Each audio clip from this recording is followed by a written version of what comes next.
really have a lot of room in here.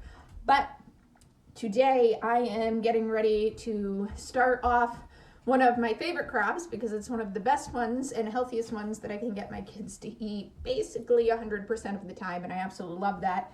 And I personally love them as well, and they're versatile and they store well, and they are sweet potatoes. Now, I never thought I could grow sweet potatoes where I live in Zone 6, but I did start growing sweet potatoes 2 years ago. They've done really, really well. They are a long season crop that likes a lot of warm weather. So it is a little bit harder here because we have a shorter growing season compared to some of the zones, but we make it work.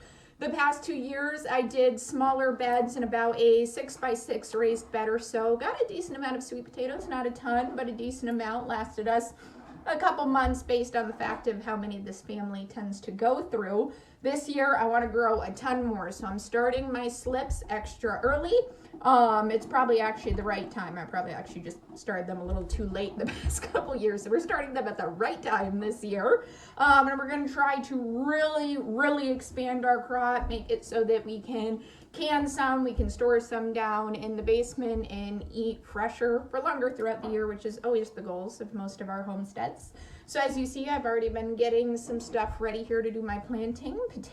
Sweet potatoes, not potatoes, two different things. Sweet potatoes grow from slips. You're not going to plant seeds.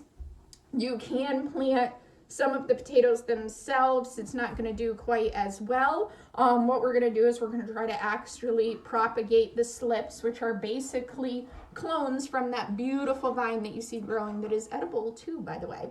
So let's get to it because that's what you guys want to see, right?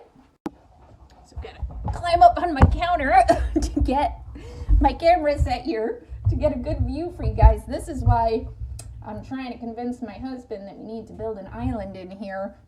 Not the only reason, there's a lot of reasons, but.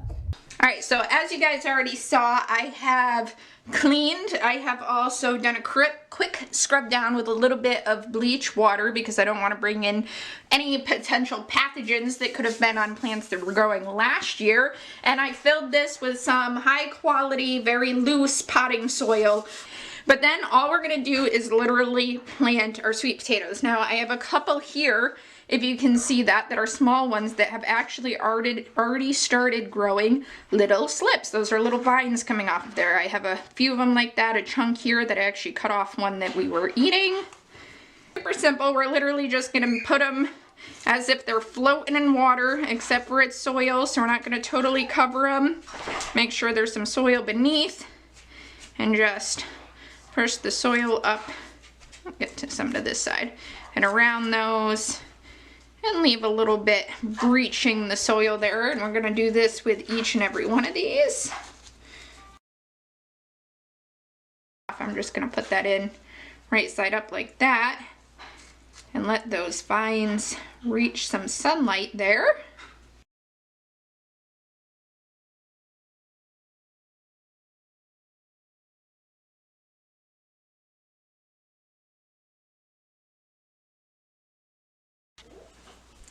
And then we're gonna get these guys just a little bit damp with some warm water. Very cold outside today. It's 8 degrees this morning, feels like -9. It's up to about 10 degrees now. There we go. You can take this and we're just gonna get these damp. We don't want them sopping wet. They're not supposed to be sitting in mud. You don't want them to have to rot. There we go. And then I am putting these underneath some of my grow lights here.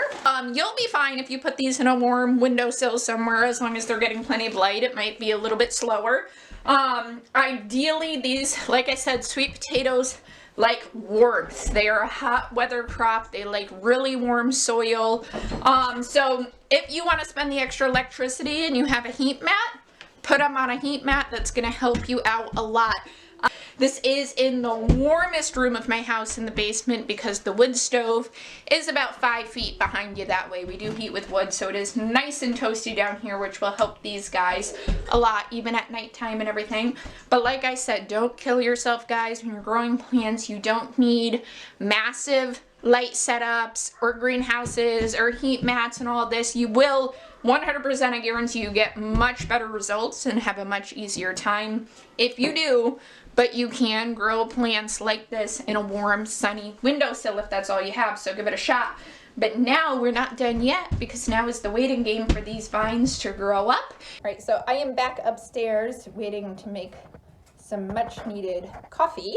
I'm really excited to start the sweet potatoes, and I was gonna make this one whole video start to finish, but I also know it's time for many others to be starting their sweet potatoes as well, and I wanted to do it along with you guys, and if you needed help, show you the steps that I take.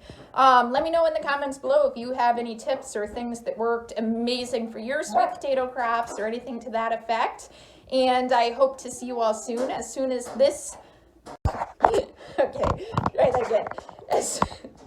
As soon as all the videos are done and the sweet potatoes are grown, I'll put it all together in one massive video for those of you who want to see it all together, and I'll put a link to that below. Otherwise, I am going to get some lunch for my two very rambunctious sons that you may have heard in the background of this video, because it is time to feed them. And I hope to see you guys on the next one. So I hope you all have a wonderful day and that you're staying warm. As I said, it is very cold here for us. I don't know how it is for you guys out there. Let me know below. How's the weather? How are you all doing? And I love you all. God bless. Bye-bye.